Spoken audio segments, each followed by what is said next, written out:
ਸ੍ਰੀ ਅਕਾਲ ਪਿਆਰੇ ਵਿਦਿਆਰਥੀਓ, Punjabi education channel ਉੱਪਰ ਆਪ ਜੀ ਦਾ ਹਾਰਦਿਕ ਸਵਾਗਤ ਹੈ।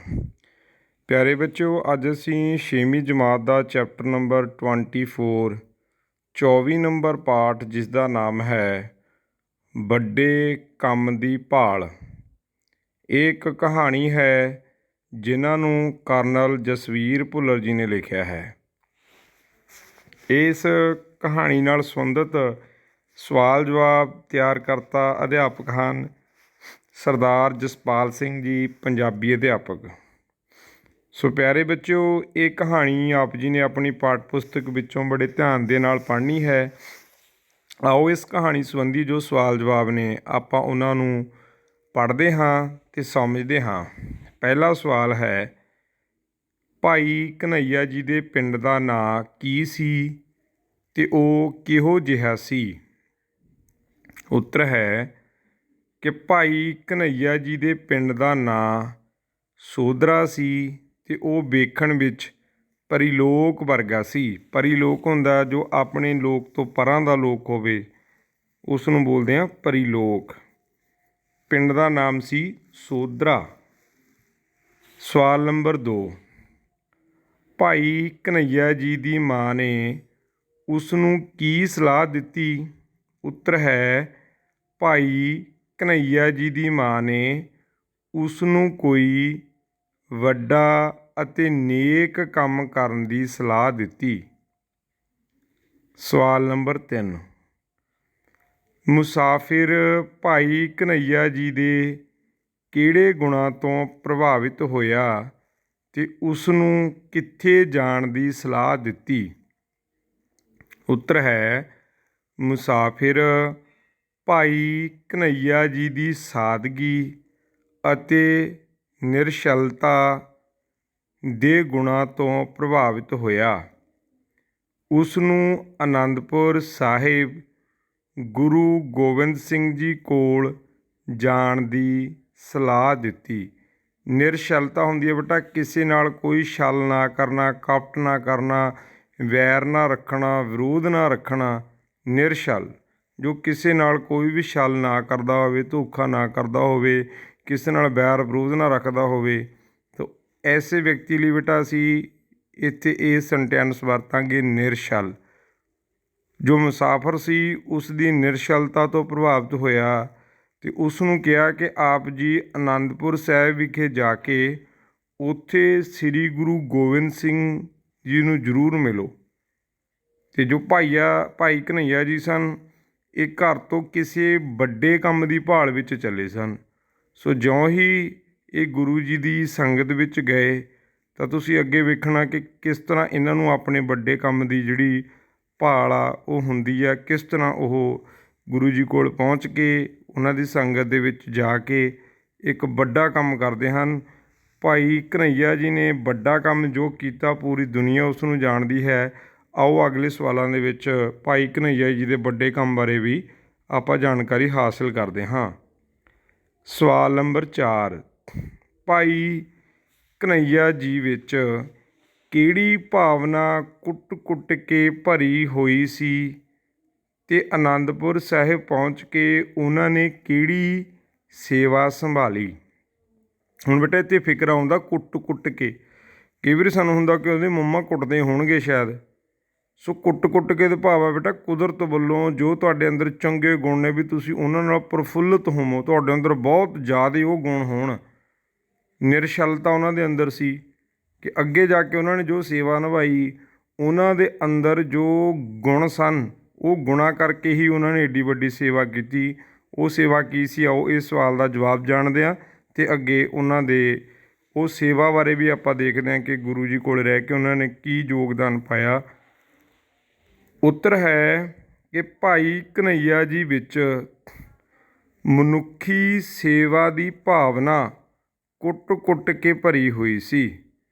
ਮਨੁੱਖਤਾ ਦੀ ਸੇਵਾ ਕਰਨੀ, ਦੂਸਰਿਆਂ ਦੇ ਕੰਮ ਆਉਣਾ, ਇਸ ਤਰ੍ਹਾਂ ਦੀ ਜਿਹੜੀ ਭਾਵਨਾ ਸੀ ਉਹਨਾਂ ਦੇ ਅੰਦਰ ਕੁੱਟ-ਕੁੱਟ ਕੇ ਭਰੀ ਹੋਈ ਸੀ। ਅਤੇ ਅਨੰਦਪੁਰ ਸਾਹਿਬ ਪਹੁੰਚ ਕੇ ਉਹਨਾਂ ਨੇ ਗੁਰੂ ਦੇ ਲੰਗਰ ਵਿੱਚ ਪਾਣੀ ਦੀ ਸੇਵਾ ਦਾ ਕੰਮ ਸੰਭਾਲ ਲਿਆ। ਭਾਈ ਘਨੱਈਆ ਜੀ ਦੇ ਅੰਦਰ ਦੂਸਰਿਆਂ ਦੀ ਜਾਂ ਮਨੁੱਖਤਾ ਦੀ ਸੇਵਾ ਦੀ ਭਾਵਨਾ ਕੁੱਟ-ਕੁੱਟ ਕੇ ਭਰੀ ਹੋਈ ਸੀ ਅਤੇ ਗੁਰੂ ਜੀ ਪਾਸ ਪਹੁੰਚ ਕੇ ਉਹਨਾਂ ਨੇ ਲੰਗਰ ਵਿੱਚ ਪਾਣੀ ਵਰਤਾਉਣ ਦੀ ਸੇਵਾ ਸ਼ੁਰੂ ਕੀਤੀ। ਸਵਾਲ ਨੰਬਰ 5, ਗੁਰੂ ਗੋਬਿੰਦ ਸਿੰਘ ਜੀ ਕੋਲ ਭਾਈ ਘਨੱਈਆ ਜੀ ਦੀ ਕੀ ਸ਼ਿਕਾਇਤ ਆਈ ਜਾਂ ਭਾਈ ਘਨੱਈਆ ਜੀ ਦੀਆਂ ਸ਼ਿਕਾਇਤਾਂ ਕਿਉਂ ਲਾਈਆਂ ਗਈਆਂ? ਉੱਤਰ ਹੈ ਕਿ ਗੁਰੂ ਗੋਬਿੰਦ ਸਿੰਘ ਜੀ ਕੋਲ ਭਾਈ ਘਨੱਈਆ ਜੀ ਦੁਆਰਾ ਦੁਸ਼ਮਣ ਸਿਪਾਹੀਆਂ ਨੂੰ ਪਾਣੀ ਪਿਲਾਉਣ ਅਤੇ ਉਹਨਾਂ ਦੇ ਜ਼ਖਮਾਂ ਉੱਤੇ ਪੱਟੀਆਂ ਬੰਨ੍ਹਣ ਦੀਆਂ ਸ਼ਿਕਾਇਤਾਂ ਲਾਈਆਂ ਗਈਆਂ।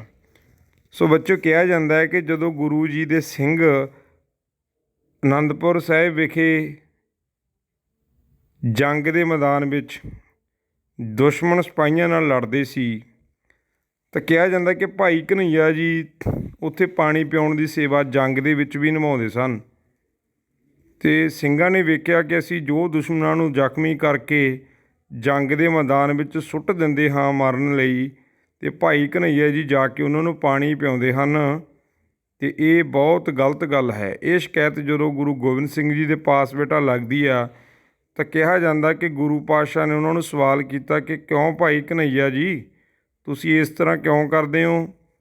ਤਾਂ ਭਾਈ ਘਨੱਈਆ ਜੀ ਨੇ ਉੱਤਰ ਦਿੱਤਾ ਕਿ ਗੁਰੂ ਜੀ, ਮੈਨੂੰ ਤਾਂ ਸਾਰੇ ਹੀ ਜੋ ਲੋਕ ਨੇ, ਜੋ ਇਨਸਾਨ ਨੇ, ਉਹਨਾਂ ਵਿੱਚ ਪਰਮਾਤਮਾ ਦੇ ਦਰਸ਼ਨ ਹੁੰਦੇ ਹਨ। ਮੈਨੂੰ ਤਾਂ ਸਾਰੇ ਹੀ ਆਪਣੇ ਲੱਗਦੇ ਹਨ। ਤਾਂ ਤੁਸੀਂ ਦੱਸੋ ਕਿ ਮੈਂ ਕਿਵੇਂ ਕਿਸੇ ਨੂੰ ਪਾਣੀ ਨਾ ਪਿਆਵਾਂ? ਮੈਨੂੰ ਜੰਗ ਦੇ ਮੈਦਾਨ ਵਿੱਚ ਪਿਆ ਹਰ ਜ਼ਖਮੀ ਬੰਦਾ ਰੱਬ ਦਾ ਰੂਪ ਨਜ਼ਰ ਪੈਂਦਾ ਹੈ। ਮੈਨੂੰ ਸਾਰਿਆਂ ਵਿੱਚੋਂ ਹੀ ਇਨਸਾਨੀਅਤ ਨਜ਼ਰ ਆਉਂਦੀ ਹੈ। ਮੈਨੂੰ ਸਾਰਿਆਂ 'ਤੇ ਹੀ ਤਰਸ ਆਉਂਦਾ ਹੈ। ਇਸ ਕਰਕੇ ਮੈਂ ਕਿਸੇ ਵਿੱਚ ਕੋਈ ਫਰਕ ਹੀ ਨਹੀਂ ਕਰ ਪਾਉਂਦਾ। ਮੈਂ ਤਾਂ ਕਰਕੇ ਸਾਰਿਆਂ ਨੂੰ ਹੀ ਪਾਣੀ ਪਿਆਉਂਦਾ ਹਾਂ। ਅਤੇ ਗੁਰੂ ਜੀ ਹੱਸ ਕੇ ਮੁਸਕਰਾਏ ਅਤੇ ਭਾਈ ਘਨੱਈਆ ਜੀ ਨੂੰ ਕਹਿੰਦੇ, ਭਾਈ ਤੂੰ ਜੰਗ ਦੇ ਮੈਦਾਨ ਵਿੱਚ ਜਿਨ੍ਹਾਂ ਜ਼ਖਮੀਆਂ ਨੂੰ ਪਾਣੀ ਪਿਆਉਂਦਾ ਹੈ ਅਤੇ ਇਹ ਫੜ ਮੱਲਮ ਅਤੇ ਪੱਟੀ, ਤੂੰ ਉਹਨਾਂ ਨੂੰ ਪਾਣੀ ਵੀ ਪਿਆਉਣਾ ਹੈ ਅਤੇ ਅੱਜ ਤੋਂ ਬਾਅਦ ਉਹਨਾਂ ਦੇ ਮੱਲਮ ਪੱਟੀ ਵੀ ਕਰਨੀ ਹੈ। ਅਤੇ ਗੁਰੂ ਜੀ ਦੇ ਇਹ ਕੌਤਕ ਤੋਂ ਅਤੇ ਭਾਈ ਘਨੱਈਆ ਜੀ ਦੀ ਸੇਵਾ ਤੋਂ ਸਾਰੇ ਹੀ ਸਿੰਘ ਅਤੇ ਸੰਗਤਾਂ ਬਹੁਤ ਹੈਰਾਨ ਹੋਈਆਂ। ਸੋ ਪਿਆਰੇ ਬੱਚਿਓ, ਇਹ ਭਾਈ ਘਨੱਈਆ ਜੀ ਦੁਆਰਾ ਕੀਤਾ ਗਿਆ ਸਭ ਤੋਂ ਵੱਡਾ ਕਰਮ ਸੀ ਕਿ ਉਹ ਜੰਗ ਦੇ ਮੈਦਾਨ ਵਿੱਚ ਜ਼ਖਮੀ ਲੋਕਾਂ ਨੂੰ ਪਾਣੀ ਪਿਆਉਂਦੇ ਸਨ ਅਤੇ ਉਹਨਾਂ ਦੇ ਮੱਲਮ ਪੱਟੀ ਕਰਦੇ ਸਨ। ਸੋ ਅਗਲਾ ਸਵਾਲ ਹੈ, ਗੁਰੂ ਗੋਬਿੰਦ ਸਿੰਘ ਜੀ ਨੇ ਸ਼ਿਕਾਇਤਾਂ ਸੁਣ ਕੇ ਭਾਈ ਘਨੱਈਆ ਜੀ ਨੂੰ ਕਿਹੜਾ ਕੰਮ ਸੌਂਪਿਆ, ਜਿਵੇਂ ਕਿ ਆਪਾਂ ਉੱਪਰ ਜ਼ਿਕਰ ਕੀਤਾ ਹੈ? ਉੱਤਰ ਹੈ ਕਿ ਗੁਰੂ ਗੋਬਿੰਦ ਸਿੰਘ ਜੀ ਨੇ ਸ਼ਿਕਾਇਤਾਂ ਸੁਣ ਕੇ ਭਾਈ ਘਨੱਈਆ ਜੀ ਨੂੰ ਪਾਣੀ ਪਿਲਾਉਣ ਦੇ ਨਾਲ ਨਾਲ ਜ਼ਖਮੀਆਂ ਦੀ ਮੱਲਮ ਪੱਟੀ ਕਰਨ ਦਾ ਕੰਮ ਵੀ ਸੌਂਪ ਦਿੱਤਾ। ਸੋ ਜਿਵੇਂ ਆਪਾਂ ਉੱਪਰ ਗੱਲ ਕੀਤੀ ਹੈ, ਜਦੋਂ ਉਹਨਾਂ ਤੋਂ ਪੁੱਛਿਆ ਗਿਆ ਅਤੇ ਉਹ ਕਹਿੰਦੇ ਜੀ ਮੈਨੂੰ ਤਾਂ ਸਾਰੇ ਹੀ ਇੱਕ ਸਮਾਨ ਹਨ। ਅਤੇ ਗੁਰੂ ਜੀ ਨੇ ਮੁਸਕਰਾ ਕੇ ਕਿਹਾ ਕਿ ਲੈ ਭਾਈ ਘਨੱਈਆ ਜੀ, ਤੁਸੀਂ ਅੱਜ ਤੋਂ ਸਾਰੇ ਜ਼ਖਮੀਆਂ ਨੂੰ ਪਾਣੀ ਵੀ ਪਿਆਉਣਾ ਹੈ ਅਤੇ ਉਹਨਾਂ ਦੇ ਮੱਲਮ ਪੱਟੀ ਵੀ ਕਰਨੀ ਹੈ। ਸਵਾਲ ਨੰਬਰ 7, ਭਾਈ ਘਨੱਈਆ ਜੀ ਦੇ ਚਰਿੱਤਰ ਤੋਂ ਸਾਨੂੰ ਕੀ ਸਿੱਖਿਆ ਮਿਲਦੀ ਹੈ? ਉੱਤਰ ਹੈ ਕਿ ਭਾਈ ਘਨੱਈਆ ਜੀ ਦੇ ਚਰਿੱਤਰ ਤੋਂ ਸਾਨੂੰ ਨਿਸ਼ਕਾਮ ਸੇਵਾ ਕਰਨ ਦੀ ਸਿੱਖਿਆ ਮਿਲਦੀ ਹੈ। ਨਿਸ਼ਕਾਮ ਹੁੰਦੀ ਆ ਜਿਸ ਦੇ ਵਿੱਚ ਸਾਨੂੰ ਕਿਸੇ ਵੀ ਫਲ ਦੀ ਇੱਛਾ ਨਾ ਹੋਵੇ, ਕਿਸੇ ਸਵਾਰਥ ਤੋਂ ਬਿਨਾਂ ਕੀਤੀ ਗਈ ਸੇਵਾ ਨੂੰ ਨਿਸ਼ਕਾਮ ਸੇਵਾ ਕਹਿੰਦੇ ਹਾਂ। ਭਾਈ ਘਨੱਈਆ ਜੀ ਮਨੁੱਖਤਾ ਲਈ ਸੇਵਾ ਕਰਦੇ ਸਨ। ਉਹਨਾਂ ਨੂੰ ਜੇ ਬੇਟਾ ਅਸੀਂ ਦੇਖੀਏ ਕਿ ਇੱਕ ਦੁਸ਼ਮਣ ਸਿਪਾਹੀ ਦੇ ਉਹਨੂੰ ਪਾਣੀ ਪਿਆ ਕੇ ਪੱਟੀ ਕਰਨ ਦੇ ਕੀ ਮਿਲਣਾ ਸੀ? ਕੁਝ ਵੀ ਨਹੀਂ। ਉਹ ਸਾਰਿਆਂ ਵਿੱਚੋਂ ਹੀ ਪ੍ਰਮਾਤਮਾ ਦਾ ਰੂਪ ਵੇਖਦੇ ਸਨ ਅਤੇ ਨਿਸ਼ਕਾਮ ਸੇਵਾ ਕਰਦੇ ਸਨ, ਜਿਹਦੇ ਲਈ ਉਹਨਾਂ ਨੂੰ ਇਹ ਨਹੀਂ ਸੀ ਹੁੰਦਾ ਕਿ ਮੈਂ ਜੇ ਦੁਸ਼ਮਣ ਦੇ ਪੱਟੀ ਕਰਤੀ ਤਾਂ ਦੁਸ਼ਮਣ ਮੈਨੂੰ ਸ਼ਾਬਾਸ਼ੇ ਦੇ ਕੇ ਜਾਏਗਾ, ਜੇਕਰ ਮੈਂ ਗੁਰੂ ਦੇ ਸਿੰਘਾਂ ਦੇ ਪੱਟੀ ਕਰਤੀ ਤਾਂ ਮੈਨੂੰ ਗੁਰੂ ਜੀ ਤੋਂ ਸ਼ਾਬਾਸ਼ੇ ਮਿਲੂਗੀ। ਸੋ ਪਿਆਰੇ ਬੱਚਿਓ, ਇਹਨਾਂ ਪਾਠਾਂ ਦੇ ਵਿੱਚੋਂ ਜੋ ਅਸੀਂ ਆਪ ਜੀ ਦੇ ਪਾਠਕ੍ਰਮ ਦੇ ਵਿੱਚ ਪੜ੍ਹੇ ਹਨ ਜਾਂ ਇਸ ਚੈਪਟਰ ਤੋਂ ਸਾਨੂੰ ਖਾਸ ਕਰਕੇ ਜੋ ਜਾਣਕਾਰੀ ਮਿਲਦੀ ਹੈ ਜਾਂ ਸਿੱਖਿਆ ਮਿਲਦੀ ਹੈ, ਉਹ ਇਹ ਹੈ ਕਿ ਸਾਨੂੰ ਮਨੁੱਖਤਾ ਦੀ ਸੇਵਾ ਕਰਨੀ ਚਾਹੀਦੀ ਹੈ। ਦੂਸਰੇ ਕੋਈ ਵੀ ਇਨਸਾਨ ਦੇ ਵਿੱਚ ਫਰਕ ਨਹੀਂ ਸਮਝਣਾ ਚਾਹੀਦਾ। ਸਾਨੂੰ ਹਰ ਇੱਕ ਲੋੜਵੰਦ ਦੇ ਕੰਮ ਆਉਣਾ ਚਾਹੀਦਾ ਹੈ। ਦੁੱਖ ਵੇਲੇ ਕਿਤੇ ਵੀ ਕੋਈ ਵੀ ਜਾਤੀ ਦਾ ਮਜ਼ਹਬ ਦਾ ਬੰਦਾ ਤੁਹਾਨੂੰ ਮਿਲਦਾ ਹੈ, ਝੱਟ ਸਾਨੂੰ ਉਸ ਦੀ ਸੇਵਾ ਕਰਨੀ ਚਾਹੀਦੀ ਹੈ। ਜੇਕਰ ਕਿਸੇ ਰੋਡ ਦੇ ਉੱਪਰ ਕੋਈ ਐਕਸੀਡੈਂਟ ਹੋ ਗਿਆ ਹੈ ਤਾਂ ਰੁਕੋ, ਗੱਡੀ 'ਚੋਂ ਪਾਣੀ ਲੈ ਕੇ ਆਓ। ਜੇਕਰ ਕਿਸੇ ਦੇ ਹਲਕੀ ਫੁਲਕੀ ਸੱਟ ਲੱਗੀ ਹੈ, ਉਸ ਦੀ ਮੱਲਮ ਪੱਟੀ ਕਰੋ। ਹਰੇਕ ਬੰਦੇ ਦੀ ਸਾਨੂੰ ਜੀਵਨ ਦੇ ਵਿੱਚ ਮਦਦ ਕਰਨੀ ਚਾਹੀਦੀ ਹੈ। ਸਾਨੂੰ ਜੇਕਰ ਪ੍ਰਮਾਤਮਾ ਦੇ ਦਰਸ਼ਨ ਕਰਨੇ ਹਨ ਜਾਂ ਸਾਨੂੰ ਪ੍ਰਮਾਤਮਾ ਨੂੰ ਮਿਲਣ ਦੀ ਇੱਛਾ ਹੈ ਤਾਂ ਸਾਨੂੰ ਲੋੜਵੰਦ ਲੋਕਾਂ ਦੀ ਮਦਦ ਕਰਨੀ ਚਾਹੀਦੀ ਹੈ। ਉਹ ਹੀ ਇਸ ਪਾਠ ਦੇ ਵਿੱਚੋਂ ਸਾਨੂੰ ਸਿੱਖਿਆ ਮਿਲਦੀ ਹੈ। ਆਓ ਜਾਣਦੇ ਹਾਂ ਇਸ ਚੈਪਟਰ ਨਾਲ ਸੰਬੰਧਿਤ ਕੁਝ ਫਿਲਿਪਸ ਖਾਲਿਸਤਾਨ। ਪਹਿਲੀ ਹੈ ਕਿ ਨਿੱਕਾ ਘਨੱਈਆ ਵੀ ਵਿੱਚ ਰਹਿੰਦਾ ਸੀ। ਨਿੱਕਾ ਹੁੰਦਾ ਜਿਹੜਾ ਘਨੱਈਆ ਸੀ, ਕਿੱਥੇ ਰਹਿੰਦਾ ਸੀ? ਉਸਦੇ ਗਾਂਵ ਦਾ ਨਾਮ ਕੀ ਹੈ? ਪਿੰਡ ਦਾ ਸੋਧਰਾ। ਹੁਣ ਅਸੀਂ ਪੜ੍ਹਾਂਗੇ ਨਿੱਕਾ ਘਨੱਈਆ ਵੀ ਸੋਧਰਾ ਵਿੱਚ ਰਹਿੰਦਾ ਸੀ। 2 ਨੰਬਰ ਖਾਲਿਸਤਾਨ ਹੈ ਕਿ ਇੱਕ ਦਿਨ ਉਹ ਡੈਸ਼ ਦੀ ਭਾਲ ਵਿੱਚ ਘਰੋਂ ਨਿਕਲ ਤੁਰਿਆ। ਪਾਠ ਦਾ ਨਾਮ ਜੋ ਹੈ ਵੱਡੇ ਕੰਮ। ਹੁਣ ਅਸੀਂ ਪੜ੍ਹਾਂਗੇ ਕਿ ਇੱਕ ਦਿਨ ਉਹ ਵੱਡੇ ਕੰਮ ਦੀ ਭਾਲ ਵਿੱਚ ਘਰੋਂ ਨਿਕਲ ਤੁਰਿਆ। 3 ਨੰਬਰ ਹੈ ਕਿ ਮੁਸਾਫਿਰ ਨੇ ਘਨੱਈਆ ਨੂੰ ਡੈਸ਼ ਅਤੇ ਉਹਨਾਂ ਦੇ ਸਾਹਿਬਜ਼ਾਦੇ ਡੈਸ਼ ਰਾਏ ਬਾਰੇ ਭਰਪੂਰ ਜਾਣਕਾਰੀ ਦਿੱਤੀ। ਹੁਣ ਬੱਚੇ ਆਪਾਂ ਪੜ੍ਹਦੇ ਹਾਂ ਕਿ ਮੁਸਾਫਿਰ ਨੇ ਘਨੱਈਆ ਨੂੰ ਗੁਰੂ ਤੇਗ ਬਹਾਦਰ ਜੀ ਅਤੇ ਉਹਨਾਂ ਦੇ ਸਾਹਿਬਜ਼ਾਦੇ ਗੋਬਿੰਦ ਰਾਏ ਬਾਰੇ ਭਰਪੂਰ ਜਾਣਕਾਰੀ ਦਿੱਤੀ। 4 ਨੰਬਰ ਡੈਸ਼ ਦੇ ਯੁੱਧ ਵਿੱਚ ਭਾਈ ਘਨੱਈਆ ਨੇ ਲੋੜਵੰਦਾਂ ਨੂੰ ਪਾਣੀ ਪਿਆਉਣ ਦੀ ਸੇਵਾ ਦਾ ਕੰਮ ਕਰ ਲਿਆ। ਕਿਹੜੀ ਜੰਗ ਦੇ ਵਿੱਚ? ਉਹ ਖਾਲਿਸਤਾਨ ਦੇ ਅਸੀਂ ਸਟਾਰਟਿੰਗ ਦੇ ਵਿੱਚ ਭਰਾਂਗੇ। ਕੀ ਭਰਾਂਗੇ ਕਿ ਭੰਗਾਣੀ ਦੇ ਯੁੱਧ ਵਿੱਚ ਭਾਈ ਘਨੱਈਆ ਨੇ ਲੋੜਵੰਦਾਂ ਨੂੰ ਪਾਣੀ ਪਿਆਉਣ ਦੀ ਸੇਵਾ ਦਾ ਕੰਮ ਸੰਭਾਲ ਲਿਆ। 5 ਨੰਬਰ ਹੈ ਪਾਣੀ ਦੀ ਭਰੀ ਹੋਈ ਮਸ਼ਕ ਚੁੱਕੀ ਉਹ ਜ਼ਖਮੀਆਂ ਨੂੰ ਲੱਭ ਕੇ ਪਾਣੀ ਪਿਆਉਣ ਲੱਗ ਪਿਆ। ਮਸ਼ਕ ਬੇਟਾ ਪੁਰਾਣੇ ਸਮਿਆਂ ਦੇ ਵਿੱਚ ਉਦੋਂ ਕੋਈ ਭਾਂਡੇ ਨਹੀਂ ਸੀ ਸਾਡੇ ਕੋਲ ਹੁੰਦੇ। ਉਦੋਂ ਜਿਹੜਾ ਬੱਕਰਾ ਹੁੰਦਾ ਸੀ ਬੇਟਾ, ਜਿਵੇਂ ਉਹਦੀ ਖੱਲ ਉਤਾਰ ਦਿੰਦੇ ਨੇ, ਉਸ ਦੀ ਖੱਲ ਨੂੰ ਉਤਾਰ ਕੇ ਸੁਕਾ ਕੇ ਉਸ ਨੂੰ ਪੈਰ ਅਤੇ ਗਰਦਨ ਵਾਲੀ ਸਾਈਡ ਤੋਂ ਬੰਨ੍ਹ ਲਿਆ ਜਾਂਦਾ ਸੀ ਅਤੇ ਉਹ ਜਿਹੜੀ ਗਰਦਨ ਵਾਲੀ ਸਾਈਡ ਤੋਂ ਭਰ ਲਿਆ ਜਾਂਦਾ ਸੀ ਉਸ ਬੱਕਰੇ ਦੀ ਖੱਲ ਨੂੰ, ਅਤੇ ਉਸ ਨੂੰ ਮਸ਼ਕ ਬੋਲਿਆ ਜਾਂਦਾ ਸੀ। ਚਮੜੇ ਦੀ ਬਣੀ ਹੋਈ ਮਸ਼ਕ, ਜਿਹਦੇ ਵਿੱਚ ਪਾਣੀ ਨੂੰ ਭਰ ਕੇ ਭਾਈ ਘਨੱਈਆ ਜੀ ਜਿਹੜੇ ਉਸ ਸਮੇਂ ਦੇ ਜ਼ਖਮੀ ਲੋੜਵੰਦ ਲੋਕਾਂ ਨੂੰ ਪਾਣੀ ਪਿਆਇਆ ਕਰਦੇ ਸਨ। 6 ਨੰਬਰ ਹੈ ਕਿ ਉਹ ਦੁਸ਼ਮਣ ਸਿਪਾਹੀਆਂ ਦੇ ਜ਼ਖਮਾਂ ਉੱਤੇ ਡੈਸ਼ ਵੀ ਬੰਨ੍ਹ ਦਿੰਦਾ। ਫਿਲਿਪਸ ਦੇ ਵਿੱਚ ਭਰਾਂਗੇ ਪੱਟੀਆਂ। ਉਹ ਦੁਸ਼ਮਣ ਸਿਪਾਹੀਆਂ ਦੇ ਜ਼ਖਮਾਂ ਉੱਤੇ ਪੱਟੀਆਂ ਵੀ ਬੰਨ੍ਹ ਦਿੰਦਾ ਸੀ। ਅਗਲਾ ਹੈ ਸਾਡਾ ਵਾਕਾਂ ਵਿੱਚ ਵਰਤੋਂ। ਪਹਿਲਾ ਜੋ ਸ਼ਬਦ ਹੈ ਉਹ ਹੈ ਵਾਟ। ਵਾਟ ਤੋਂ ਭਾਵ ਹੈ ਰਸਤਾ। ਮੇਰੇ ਘਰ ਤੋਂ ਸਕੂਲ ਦੀ ਵਾਟ ਥੋੜ੍ਹੀ ਕੁ ਹੈ। ਅੱਗੇ ਹੈ ਰਾਹੀ, ਪੈਦਲ ਚੱਲਣ ਵਾਲਾ। ਰਾਹੀ ਗੁਰੂ ਘਰ ਵੱਲ ਤੁਰ ਪਿਆ। ਤੀਸਰਾ ਸ਼ਬਦ ਹੈ ਸ਼ਹੀਦੀ।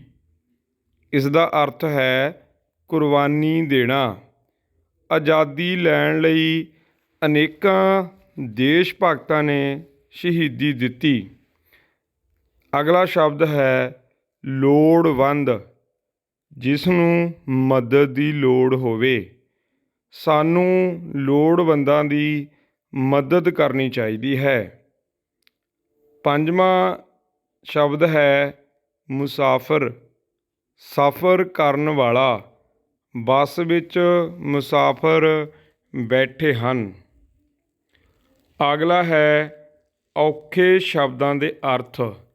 ਨਿਰਛਲ। ਨਿਰਛਲ ਆਪਾਂ ਪਹਿਲਾਂ ਵੀ ਦੱਸਿਆ ਸੀ ਕਿ ਛਲ ਰਹਿਤ, ਸਿੱਧਾ ਸਾਦਾ, ਸ਼ਰੀਫ ਇਹਦੇ ਸਮਾਨਾਰਥਕ ਸ਼ਬਦ ਵੀ ਹਨ ਅਤੇ ਔਖੇ ਸ਼ਬਦਾਂ ਦੇ ਅਰਥ ਵੀ ਹਨ। ਅੱਗੇ ਹੈ ਪਵਿੱਤਰ।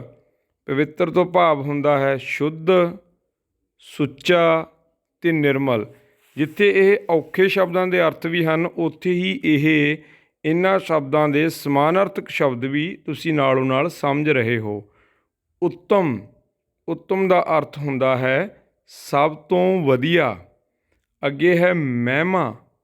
ਮਹਿਮਾ ਤੋਂ ਭਾਵ ਹੁੰਦਾ ਹੈ ਉਸਤਤ ਅਤੇ ਵਡਿਆਈ। ਅਗਲਾ ਹੈ ਬੇਗਾਨਾ। ਬੇਗਾਨੇ ਤੋਂ ਭਾਵ ਹੈ ਓਪਰਾ, ਗੈਰ, ਪਰਾਇਆ। ਅੱਗੇ ਹੈ ਮੁਹਾਵਰਿਆਂ ਦੇ ਅਰਥ ਦੱਸਣੇ ਹਨ। ਹੱਲਾ ਬੋਲਣਾ। ਹੱਲਾ ਬੋਲਣਾ ਤੋਂ ਭਾਵ ਹੁੰਦਾ ਹੈ ਹਮਲਾ ਕਰਨਾ। ਅਸੀਂ ਵਾਕ ਵੀ ਬਣਾ ਸਕਦੇ ਹਾਂ ਕਿ ਬਾਬਾ ਬੰਦਾ ਸਿੰਘ ਬਹਾਦਰ ਜੀ ਨੇ ਸਮਾਣਾ ਸ਼ਹਿਰ ਉੱਤੇ ਹੱਲਾ ਬੋਲ ਦਿੱਤਾ। ਅੱਗੇ ਹੈ ਖਾਰ ਖਾਣਾ। ਇਹਦਾ ਅਰਥ ਹੈ ਵਿਰੋਧ ਕਰਨਾ, ਸਾੜਾ ਕਰਨਾ। ਅੱਜ ਕੱਲ੍ਹ ਮਿਹਨਤ ਕਰਕੇ ਅੱਗੇ ਜਾਣ ਵਾਲੇ ਲੋਕਾਂ 'ਤੇ ਬੇਲੜ ਲੋਕ ਖਾਰ ਖਾਂਦੇ ਹਨ ਜਾਂ ਉਹਨਾਂ 'ਤੇ ਸਾੜਾ ਕਰਦੇ ਹਨ। ਪ੍ਰਸੰਨ ਹੋਣਾ, ਖੁਸ਼ ਹੋਣਾ। ਗੁਰੂ ਗੋਬਿੰਦ ਸਿੰਘ ਜੀ ਭਾਈ ਘਨੱਈਆ ਜੀ ਦੀ ਸੇਵਾ ਤੋਂ ਬਹੁਤ ਪ੍ਰਸੰਨ ਹੋਏ। ਅੱਗੇ ਹੈ ਜਸ ਫੈਲਣਾ। ਕਿਸੇ ਚੰਗੇ ਕੰਮ ਲਈ ਪ੍ਰਸਿੱਧੀ ਪ੍ਰਾਪਤ ਹੋਣਾ। ਭਾਈ ਘਨੱਈਆ ਜੀ ਨੂੰ ਜਲ ਸੇਵਾ ਕਰਨ 'ਤੇ ਉਹਨਾਂ ਦਾ ਜਸ ਫੈਲਿਆ, ਭਾਵ ਉਹਨਾਂ ਦੀ ਬਹੁਤ ਚਰਚਾ ਹੋਈ, ਉਹਨਾਂ ਦੀ ਬਹੁਤ ਪ੍ਰਸਿੱਧੀ ਹੋਈ ਕਿ ਉਹ ਜੰਗੇ ਮੈਦਾਨ ਵਿੱਚ ਸਭ ਲੋੜਵੰਦਾਂ ਨੂੰ ਪਾਣੀ ਪਿਆਉਂਦੇ ਹਨ ਅਤੇ ਉਹਨਾਂ ਦੇ ਮੱਲਮ ਪੱਟੀ ਕਰਦੇ ਹਨ। ਇਸ ਚੀਜ਼ ਦਾ ਜਸ ਫੈਲਿਆ ਉਹਨਾਂ ਦਾ। ਅੱਗੇ ਹੈ ਘਮਸਾਣ ਦੀ ਲੜਾਈ ਛਿੜਨਾ। ਇਸ ਦਾ ਅਰਥ ਹੈ ਬਹੁਤ ਜ਼ਿਆਦਾ ਲੜਾਈ ਹੋਣਾ। ਭੰਗਾਣੀ ਦਾ ਯੁੱਧ ਘਮਸਾਣ ਦੀ ਲੜਾਈ ਦਾ ਰੂਪ ਧਾਰਨ ਕਰ ਗਿਆ ਸੀ। ਸੋ ਇਹ ਸਨ ਮੁਹਾਵਰੇ, ਜਿਵੇਂ ਅਸੀਂ ਉਹਨਾਂ ਦੇ ਅਰਥ ਦੱਸੇ ਅਤੇ ਉਹਨਾਂ ਦੇ ਵਾਕ ਬਣਾਏ। ਸੋ ਪਿਆਰੇ ਵਿਦਿਆਰਥੀਓ, ਇਹ ਸੀ ਤੁਹਾਡਾ ਵੱਡੇ ਕੰਮ ਦੀ ਭਾਲ ਵਿੱਚ ਚੈਪਟਰ ਨਾਲ ਸੰਬੰਧਿਤ ਬੁੱਕ ਵਰਕ, ਜਿਹਦੇ ਵਿੱਚ ਅਸੀਂ ਵਾਕਾਂ ਵਿੱਚ ਵਰਤੋਂ ਉੱਪਰ ਅਸੀਂ ਇਹ ਫਿਲਅਪਸ ਕੀਤੀਆਂ ਹਨ ਅਤੇ ਪ੍ਰਸ਼ਨ ਉੱਤਰ ਦੇ ਮਾਧਿਅਮ ਰਾਹੀਂ ਅਸੀਂ ਇਸ ਚੈਪਟਰ ਵਿੱਚੋਂ ਜੋ ਖਾਸ ਵਿਸ਼ੇਸ਼ ਜਾਣਕਾਰੀ ਸੀ ਉਹ ਆਪ ਜੀ ਨਾਲ ਸਾਂਝੀ ਕੀਤੀ ਹੈ। ਸੋ ਇਸ ਚੈਪਟਰ ਸੰਬੰਧੀ ਹੋਰ ਜਾਣਕਾਰੀ ਨੂੰ ਡੂੰਘਾਈ ਨਾਲ ਜਾਣਨ ਲਈ ਆਪ ਜੀ ਨੇ ਆਪਣੀ ਪਾਠ ਪੁਸਤਕ ਵਿੱਚੋਂ ਇਸ ਚੈਪਟਰ ਨੂੰ ਜ਼ਰੂਰ ਪੜ੍ਹਨਾ ਹੈ, ਜਿਸ ਦਾ ਨਾਮ ਹੈ ਵੱਡੇ ਕੰਮ ਦੀ ਭਾਲ। ਸੋ ਪੰਜਾਬੀ ਵਿਸ਼ੇ ਨਾਲ ਸੰਬੰਧਿਤ ਹੋਰ ਜਾਣਕਾਰੀ ਹਾਸਲ ਕਰਨ ਲਈ ਆਪ ਜੀ ਜੁੜੇ ਰਹੋ ਆਪਣੇ ਚੈਨਲ ਦੇ ਨਾਲ, ਜਿਸ ਦਾ ਨਾਮ ਹੈ ਪੰਜਾਬੀ ਐਜੂਕੇਸ਼ਨ ਚੈਨਲ। ਸੋ ਇਸ ਵੀਡੀਓ ਨੂੰ ਆਪਾਂ ਇੱਥੇ ਹੀ ਸਮਾਪਤ ਕਰਦੇ ਹਾਂ। ਥੈਂਕ ਯੂ ਜੀ ਐਂਡ ਸਤਿ ਸ਼੍ਰੀ ਅਕਾਲ।